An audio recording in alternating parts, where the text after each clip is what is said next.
दूर हटाओ डैडी सैडी बहुत पी लिया कोला कैंडी, अब करेंगे भक्तों वाली बात। खूब पिएंगे गांजा भांग जाएंगे भोले के धाम, पार्टी चलेगी सारी रात। ए प्यास तनी गजरो धरावा। दूर हटाओ डैडी सैडी बहुत पी लिया कोला कैंडी, अब करेंगे भक्तों वाली बात। खूब पिएंगे गांजा भांग जाएंगे भोले के धाम, पार्टी चलेगी सारी रात। कवरा कला कवरा कला कवरा कला काटा से लाएंगे, सावन में जल चढ़ाएंगे।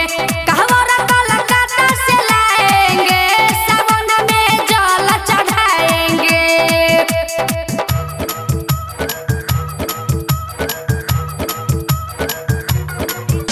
बोला बोला शंकर भगवान की।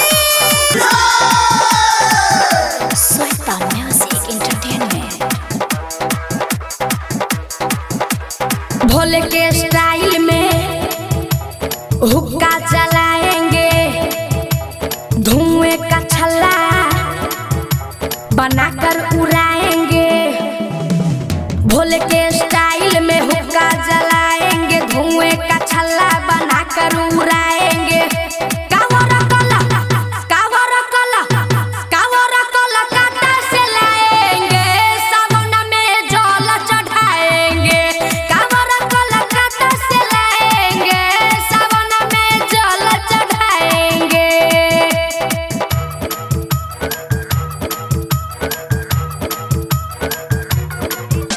बोला बोला भगवान की।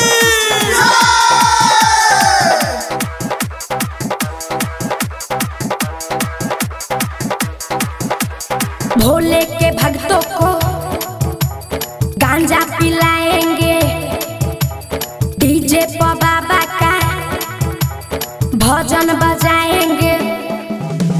भोले के भक्तों को गांजा पिलाएंगे, डीजे पर बाबा का भजन बजाएंगे। कावरा कला कावरा कला कावरा कला काटा से लाएंगे, सावन में जल चढ़ाएंगे। कावरा कला काटा से लाएंगे, सावन में जल चढ़ाएंगे। दूर हटाओ डैडी सैडी बहुत पी लिया कोला कैंडी, अब करेंगे भक्तों वाली बात। खूब पिएंगे गांजा भांग जाएंगे भोले के धाम, पार्टी चलेगी सारी रात। कहवरा कला कहवरा कला कहवरा कला काटा से लाएंगे, सावन में जल चढ़ाएंगे।